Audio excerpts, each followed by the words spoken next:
Video में जानेंगे आप पोस्टमार्टम के बारे में। जब कोई पोस्टमार्टम होता है तो पोस्टमार्टम का रिपोर्ट जब तैयार होता है तो उस रिपोर्ट को आप कैसे स्टडी करेंगे, किस तरह से रिपोर्ट तैयार करते समय पोस्टमार्टम के समय में किस किस मुख्य बिंदुओं पर ध्यान रखा जाता है, कौन सी ऐसे बातें हैं जिस पर आपको फोकस करना है। क्योंकि जब कभी भी ऐसी होती है कि अननेचुरल डेथ होती है या पोस्टमार्टम की प्रक्रिया से कभी गुजरना पड़ता है और ऐसे केस यदि कोर्ट में आता है तो आपको जब पोस्टमार्टम मॉर्टम रिपोर्ट जो स्टडी करना पड़ता है, देखना पड़ता है कि आखिर वो आप अपने डिफेंस के तरफ से या तो प्रोसिक्यूशन के तरफ से यदि आप एडवोकेट रहते हैं तो पोस्टमार्टम को देखेंगे तो सही स्थिति कैसे जानेंगे कि आखिर किस तरह से घटना घटित हुई थी और मेन पॉइंट क्या होगा। तो बिल्कुल वीडियो को पूरा देखिए, बिल्कुल पूरी समझ में आएगी। स्क्रीन पर टेक्स्ट भी है और यदि आप चैनल पर नए हैं तो चैनल को ज़रूर सब्सक्राइब कर लीजिए। तो आइए सबसे पहले जानते हैं कि पोस्टमार्टम होता क्या है। जी हाँ, पोस्टमार्टम यानी शव परीक्षा, मरणोपरांत जो परीक्षा होती है किसी मृतक व्यक्ति को, यानी जो मृत होता है, डेड बॉडी जो होता है, उसके शरीर को चिकित्सा जांच जो उसकी मृत्यु का कारण, तरीका, प्रक्रिया का पता लगाने के लिए की जाती है। यानी आपने ये समझ गया कि पोस्टमार्टम जो होती है वो पता चलता है कि आखिर डेथ हुई तो डेथ क्यों हुई, किस तरह से हुई, ये आपको पता चल जाता है। राइट। अब आइए बात करते हैं सबसे पहले कि मृत्यु का कारण, यानी पता आप करते हैं पोस्टमार्टम से। जब रिपोर्ट तैयार हो जाती है तो सबसे पहले देख लेते हैं कि मृत्यु का कारण क्या है। यानी मृत्यु का कारण वो विशिष्ट चोट लगने से हुई है या ऑलरेडी पहले से उनके शरीर में बीमारी थी जिसका इलाज चल रहा था, या चिकित्सा स्थिति जिसके कारण किसी व्यक्ति की मृत्यु हुई, जैसे दिल में चाकू लगने से हो गई, कि सर फटने से हो गई, कि गिर जाने से हुई, कि गोली मारने से हुई है, या दिल का दौरा पड़ने से हुई है। तो अभी आपने जाना मृत्यु का कारण, कॉज ऑफ डेथ। आगे जानते हैं मैनर ऑफ डेथ, यानी तरीका क्या था, वो किस तरीके से उसकी मृत्यु हो गई। राइट। क्योंकि अलग अलग तरीका होता है मृत्यु होने का। हो सकता है वो नेचुरल हो, यानी उनकी अपना मज़े में वो खा पी रहे थे, सब कुछ काम कर रहे थे और सडनली वो उनकी डेथ हो गई। राइट। तो ऐसे बॉडी का पता चलेगा तो पता चल जाएगा कि नेचुरल डेथ थी। एक्सीडेंटल, या किसी एक्सीडेंट के द्वारा हुआ। सुसाइड, यानी खुद, ऐसा तो खुद नहीं ना अपने आप को सुसाइड कर लिया, या होमिसाइड है, या अंडर माइंड है, अनडिटरमाइंड है, क्या है, तो यह सारे कैटेगरी में बांटा जाता है। राइट। तो आपको पता चल गया कि नेचुरल भी हो जा सकती है, दुर्घटना से भी हो सकती है, आत्महत्या हो सकती है, या हत्या हो सकती है। राइट। या तो अज्ञात और निर्धारित, यानी पता नहीं चला पूरा पोस्टमार्टम कि आखिर हुई तो हुई कैसे। तो यह पोस्टमार्टम रिपोर्ट में यह पॉइंट देखा जाता है। राइट। और तैयार करने वाले जो तैयार करते हैं तो यह मेन पॉइंट को फोकस करता है। राइट। तो आप पोस्टमार्टम की रिपोर्ट को देख के समझ आएंगे।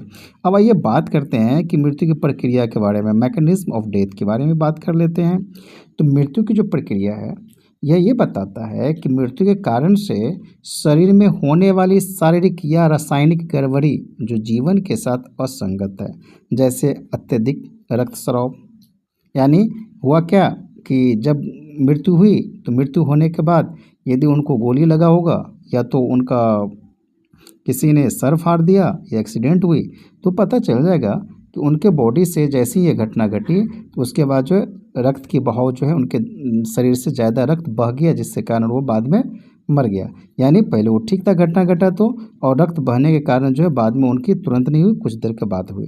या तो दिल काम करना बंद कर दिया, ठीक है, जिसको बोलते हैं कार्डियक अरेस्ट बोलते हैं। राइट। तो दिल का जब काम करना बंद हो जाता है, उनका जो बीटिंग है वो बंद हो जाता है, उससे भी मृत्यु हो जाती है। तो मृत्यु की प्रक्रिया ये बताया गया, मतलब पहले ऐसा नहीं था, बाद में वो धीरे धीरे प्रोसेस। रैगोर मोर्टिस, ये क्या होता है? रैगोर मोर्टिस जिसे बोलते हैं कठोरता, यानी जब पोस्टमार्टम होता है तो वो भी देखा जाता है कि जो डेड बॉडी था, यानी जब व्यक्ति का डेथ हुआ तो डेथ होने के बाद वो शरीर हार्ड हो गया, यानी टाइट हो गया, पूरे के पूरे कठोर हो गया। मृत्यु के कुछ घंटे बाद शरीर की मांसपेशियों का जो है पूरे के पूरे क्या हो गया, वो टाइट हो गया और कठोर हो गया। वो मृत्यु के समय का अनुमान लगाने में पता करते हैं। यानी जब उसे चेक किया जाता है तो ये पता चल जाता है कि यह अभी जो आपने पोस्टमार्टम के लिए इतने बजे एंट्री किए हैं, तो आखिर इसका डेथ कितने घंटे पहले हुई है। तो कितने घंटे पहले हुई है, तो इससे क्या होता है, तो अनुमानतः समय का पता चल जाता है कि यह जो मृत्यु हुई है यह व्यक्ति का, वह इतने बज के इतने मिनट में हुई है या इतने घंटे पहले हुई है। अब है लीवर मोर्टिस। ये क्या होता है, डेड बॉडी का कभी कभी क्या होता है, कभी कभी नहीं होता ही है, गुरुत्वाकर्षण के कारण मृत्यु के बाद शरीर के निचले हिस्से का मतलब ये हो गया कि जो शरीर का जो भाग जो पृथ्वी से सटा हुआ, अर्थ से सटा हुआ है, उसमें क्या होता है, रक्त का जमाव हो जाता है, खून जो है जम जाता है, थक्का पड़ जाता है, जिससे कि त्वचा पर नीले लाल रंग का निशान पड़ जाता है। तो इससे भी पता चल जाता है कि बॉडी जो है ना, जब गिरने के बाद इस स्थिति में था, इस तरह से बॉडी जो है पृथ्वी पर इस तरह से पड़ा हुआ था, यानी उससे पता चल जाता है किस तरह से उन पर निशान पड़ी है, राइट। अब है एल्गोमोटिस, यानी शरीर का ठंडा होना। यह भी पता चलता है कि जब वो शरीर को चेक किया जाता है, बॉडी टेम्परेचर को चेक किया जाता है, जिस समय पोस्टमार्टम स्टार्ट हो जाती है, तो यह पता चलता है कि आखिर ये बॉडी का जो ठंडा होना, यानी सब जो डेड बॉडी है उसका ठंडापन होना, मृत्यु के बाद शरीर का धीरे धीरे ठंडा होने से पता चलता है कि जब तक ये आसपास के तापमान के बराबर न हो जाए, यह भी मृत्यु के समय का अनुमान लगाने में सहायक होता है। यानी पोस्टमार्टम जब स्टार्ट होती है बॉडी का, उस समय जब शरीर का जो ठंडक है, इससे अनुमान लगाया जा सकता है कि अभी जो जगह है वहाँ पर जो टेम्परेचर सो और बॉडी का जो टेम्परेचर बता रहे सो, इस टेम्परेचर बेस पे भी पता चल जाता है कि आप कितने घंटे पहले इसकी बॉडी का, मतलब वो जो आदमी था, व्यक्ति था, उसका डेथ हो गया, क्योंकि बॉडी का टेम्परेचर इस तरह से डिक्रीज हो गया, जबकि बॉडी का जबकि बाहर का टेम्परेचर इतने डिग्री सेल्सियस है। तो यह पता चल गया, यह भी पोस्टमार्टम रिपोर्ट में मेंशन रहता है।